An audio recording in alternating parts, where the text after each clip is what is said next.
তাড়াতাড়ি গিয়ে বোমটা ফুটাতে লাগবে, কিন্তু এই বড়টা ফুটাবো নাকি ছোটটা? না না, আমি তো বড়টাই ফুটাবো। আরে মা এখানে কি করতেছে? যাই তাড়াতাড়ি গিয়ে বড়টা বোম ফুটাই। আরে মনে হচ্ছে কে জানি পিছন থেকে ডাকলো। আরে ওটা তো রাজু দেখতেছি। এ রাজু কি করতেছিস এখানে? চলো এখানে বোম ফুটাবো। না মা থাক, তুমি যাও, আমি যাবো না। আচ্ছা ঠিক আছে, তুই শুধু তাকায় থাক, আমি কি করে বোম ফুটাই। এই তো প্রথমে এখানে বোমটা রেখে দিলাম, এরপর এখানে আগুন ধরিয়ে দিব।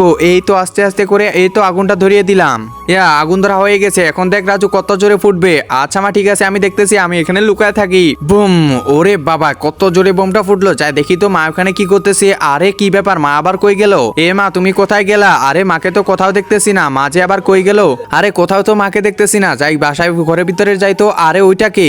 একজন মা কতটা আপন হয়ে থাকে, যার মানেই তাকে জিজ্ঞাসা করে দেখো। তো দেখা যাক বন্ধুরা, এই মায়ের জন্য কে ভিডিওটিতে লাইক এন্ড সাবস্ক্রাইব করে। আর যারা মাকে ভালোবাসো না তারা ভিডিওটি থেকে দূরে থাকো। আরে ওইটা কে চাদর ঢাকা নিয়ে চুপ করে আছে? যাই দেখতে লাগবে তো ওইটা কে।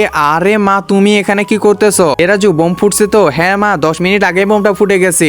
আচ্ছা চল চল তাড়াতাড়ি আরেকটা ফোটাতে হবে। ওরে বাপ, এত ভয় করে আবার বোম ফুটাবে। এবার তো এই বড়টা ফুটাবে। আচ্ছা যাও।